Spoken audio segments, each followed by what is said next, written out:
South ఇండియాలోనే అతి తక్కువ ధరలకే రత్నాలందించే ఏకైక సంస్థ 6JVR. అందరికీ నా హృదయపూర్వక నమస్కారాలు. జనసేన మద్దతుదారులకి, జనసేన వీర మహిళలకి, జన సైనికులకి, ఆంధ్రప్రదేశ్ ప్రజలకి, ప్రతి వర్గాలకి అందరికీ పేరు పేరున నా హృదయపూర్వక నమస్కారం. ఈ ఎన్నికలు ఈ మే 13న చాలా కీలకమైన ఘట్టం చేరుకోబోతుంది. మన భవిష్యత్తుని మనం నిర్దేశించుకునే సమయం. దీంట్లో భాగంగా మీ అందరినీ నా విన్నపం, నా విజ్ఞాపన, నా అభ్యర్థన, వైసీపీ వ్యతిరేక ఓటుని చీలనివ్వకుండా అందరం ఒకే మాట మీద నిలబడి ఎక్కడైతే భారతీయ జనతా పార్టీ అభ్యర్థులు ఉన్నారో వారికి మన సంపూర్ణ బలం టీడీపీ, జనసేన బలం ఇవ్వడం. అలాగే టీడీపీ ఎక్కడైతే నిలబడిందో సంపూర్ణంగా జనసేన, బీజేపీ మద్దతుదారులు, జన సైనికులు, కార్యకర్తలు, బీజేపీ కార్యకర్తలు అందరూ మద్దతు ఇవ్వడం. అలాగే జనసేన పోటీ చేస్తున్న చోట టీడీపీ మద్దతుదారులు, టీడీపీ కార్యకర్తలు, టీడీపీ మహిళలు అందరూ కూర్చొని జనసేనకి మద్దతు ఇవ్వడం. సమిష్టిగా ఇది కూటమి గెలుపు, ఆంధ్రప్రదేశ్ గెలుపు. వైసీపీ వ్యతిరేక ఓటుని చీలనివ్వనని చెప్పి నేను 2021 ఇప్పటం గ్రామం సభ పెట్టినప్పటి నుంచి ఈ రోజు దాకా అదే మాట మీద ఉన్నాం. అదే బాధ్యతతోటి ముందుకు తీసుకెళ్తా ఉన్నాం. భారతీయ జనతా పార్టీ నరేంద్ర మోదీ గారి నాయకత్వంలో నడుస్తున్న ఈ దేశం ఖచ్చితంగా ఆయన ఆశీస్సులు మన రాష్ట్రానికి ఉండాలి.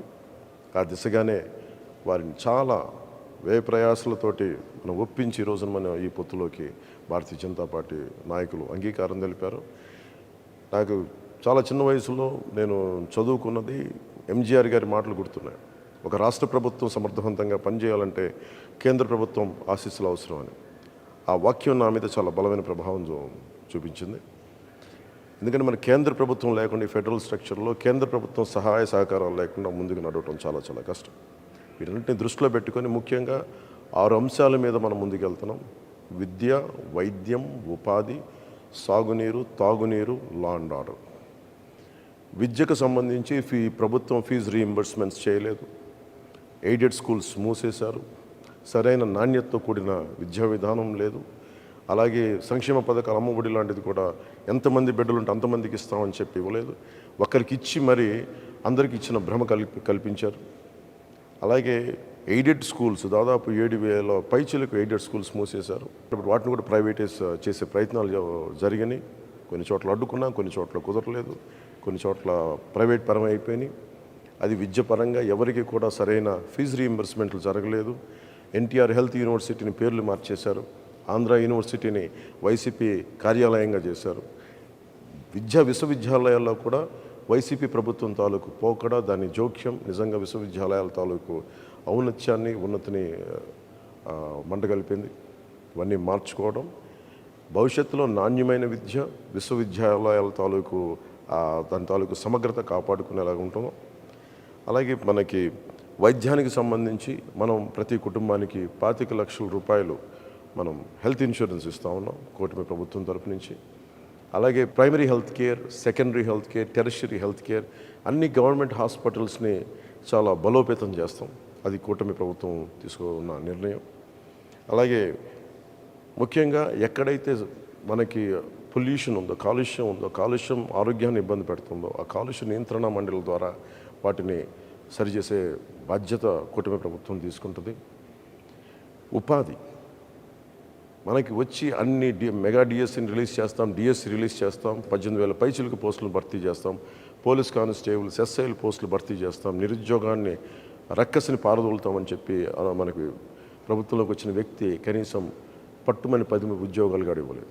కేవలం అరాకొర సంక్షేమంతో దాన్ని ఎక్కువ అడ్వర్టైజ్మెంట్స్ తోటి ముందుకు తీసుకెళ్ళి సంక్షేమాన్ని కూడా సంపూర్ణంగా చేయలేకపోయిన ప్రభుత్వం, ఉపాధి ఇవ్వలేకపోయిన ప్రభుత్వం, మనకి జాబ్ క్యాలెండర్ రిలీజ్ చేయలేని ప్రభుత్వం. ఇది మారాలి అంటే ఖచ్చితంగా మన కూటమి ప్రభుత్వం రావాలి. వచ్చిన వెంటనే ముందుగానే మన మెగా డిఎస్సిని మనం దాని మీదే ఉంటుంది, ముందుకు తీసుకెళ్తాం రాగానే. అలాగే సిపిఎస్, కాంట్రిబ్యూటరీ పెన్షన్ స్కీమ్కి సంబంధించి మాట ఇచ్చి మరి వెనక్కి వెళ్ళిపోయాడు. వారం రోజుల్లో సంతకం పెడతానని చెప్పిన వ్యక్తి ఈ రోజున దాన్ని గాల్లోకి వదిలేశాడు.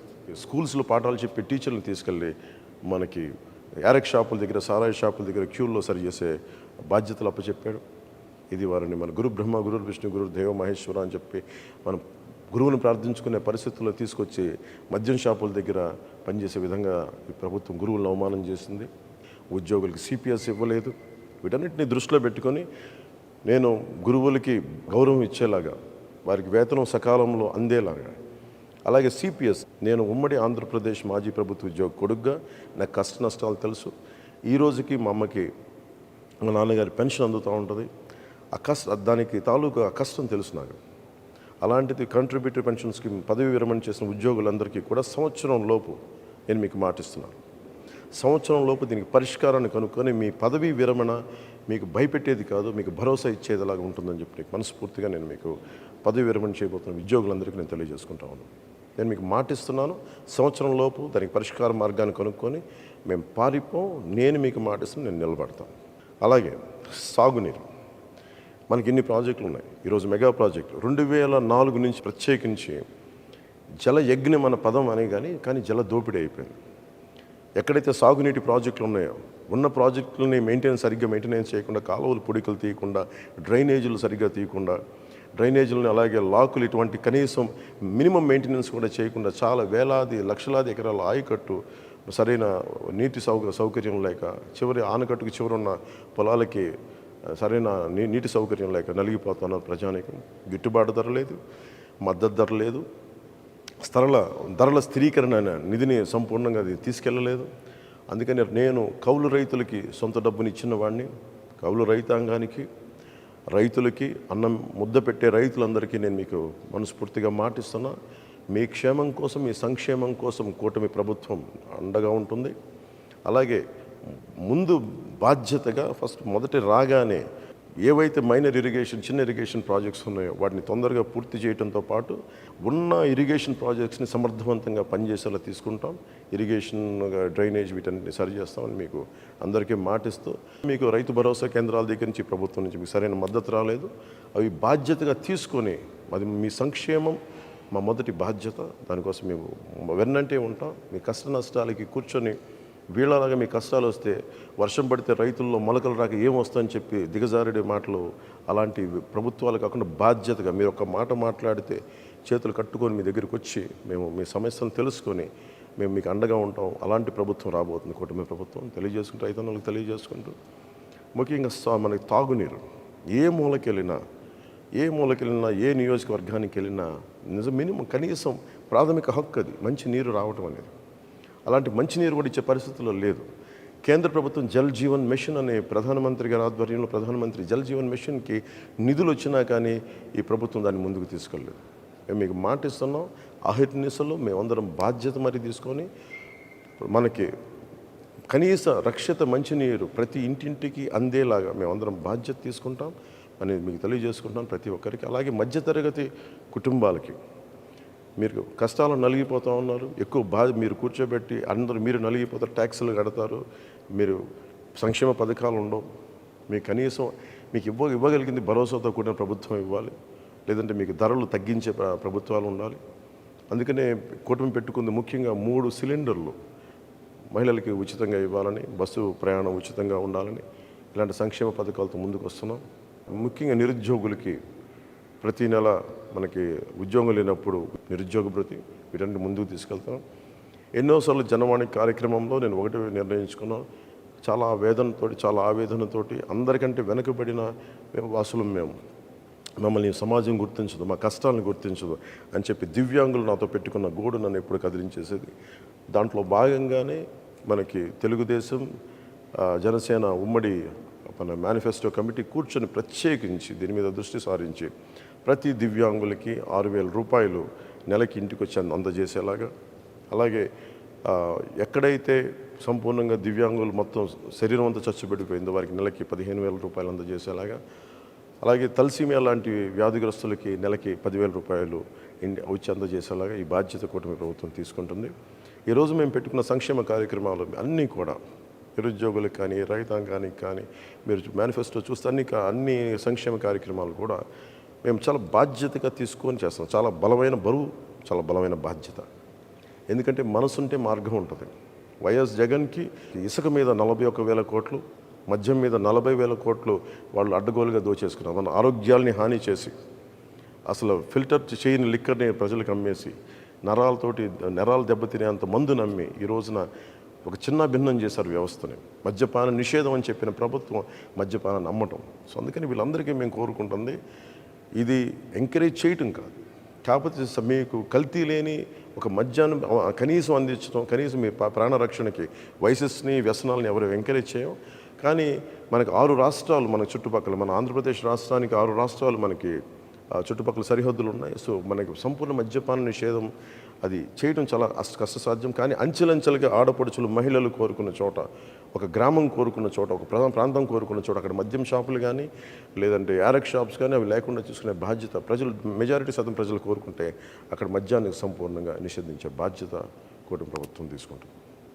అలాగే ముఖ్యంగా లా అండ్ ఆర్డర్, ఈ లా అండ్ ఆర్డర్ సమస్యను అంటే మేము బేసిక్గా జనసేన, టీడీపీ మేమందరం నమ్మేది భారతీయ జనతా పార్టీ వ్యవస్థల్ని బలోపేతం చేయడం, వ్యవస్థలను బలహీనపరచడం కాదు. కూర్చోబెట్టుకు సినిమా టికెట్లకి మొత్తం మండల రెవెన్యూ ఆఫీసుల దగ్గర నుంచి చీఫ్ సెక్రటరీ దాకా, మా చీఫ్ సెక్రటరీ టు చిన్నపాటి ఎంఆర్ఓల దాకా పనిచేస్తూ ఉన్నారు. అదే రైతుకి కష్టం వస్తే ఒకళ్ళు కూడా స్పందించే పరిస్థితులు లేదు. వ్యవస్థల్ని బలోపేతం చేస్తాం.